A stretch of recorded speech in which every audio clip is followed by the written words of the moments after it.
Dhaka test में बांग्लादेश की team मुश्किलात का शिकार है। पाकिस्तान के 300 रन्स के जवाब में बांग्लादेश ने पहली इनिंग्स में सिर्फ 87 रन्स बनाए। बांग्लादेश ने फॉलो ऑन का शिकार होकर दूसरी इनिंग्स शुरू की तो भी बंगाली खिलाड़ी टुक न पाए और 25 स्कोर पर 4 खिलाड़ी आउट हो गए। आज दूसरी इनिंग्स में हसन अली ने चौथे ओवर की दूसरी गेंद पर मोहम्मद अल हसन को क्लीन बोल्ड कर दिया। मोहम्मद अल हसन सिर्फ 6 स्कोर करके बोल्ड हुए। अगली ही ओवर की पहली गेंद पर शाहीन शाह आफरीदी ने शादमान इस्लाम को LBW करके पवेलियन लूटा दिया। शादमान ने 2 स्कोर बनाए। कप्तान मोमिनुल हक भी 7 स्कोर बनाकर हसन अली की गेंद पर LBW हो गए। नजम उल हसन की मुजाहमत भी 6 स्कोर पर दम तोड़ गई। वो शाहीन शाह आफरीदी की गेंद पर फवाद आलम के हाथों कैच आउट हुए।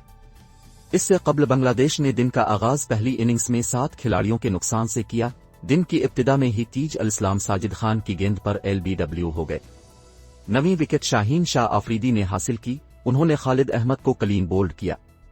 शकीब उल हसन बांग्लादेश के पहली इनिंग्स में आउट होने वाले आखिरी खिलाड़ी थे। वो भी साजिद खान का शिकार हुए। उनका कैच अजहर अली ने थामा। इससे कबल गुज़िश्ता रोज पाकिस्तान ने 4 विकेटों के नुकसान पर 300 रन्स बनाकर इनिंग्स डिक्लेयर कर दी थी। बांग्लादेश की टीम मैदान में उतरी तो साजिद खान की जबरदस्त बाउलिंग ने किसी बल्लेबाज को टिकने न दिया। तमाम बंगाली खिलाड़ी साजिद खान के सामने रेत की दीवार साबित हुए। सिर्फ 1 के मजमूई स्कोर पर ओपनर मोहम्मद अल हसन साजिद खान की गेंद पर कप्तान बाबर आजम को कैच थमा बैठे। 20 के मजमूई स्कोर पर साथी ओपनर शादमान इस्लाम भी साजिद की गेंद पर कैच आउट हो गए। 22 के मजमूई स्कोर पर कप्तान मोमिनुल हक सिर्फ 1 रन बनाकर रन आउट हुए। मुशफिक अर रहीम ने 5 स्कोर बनाए। वो भी साजिद खान का शिकार बने।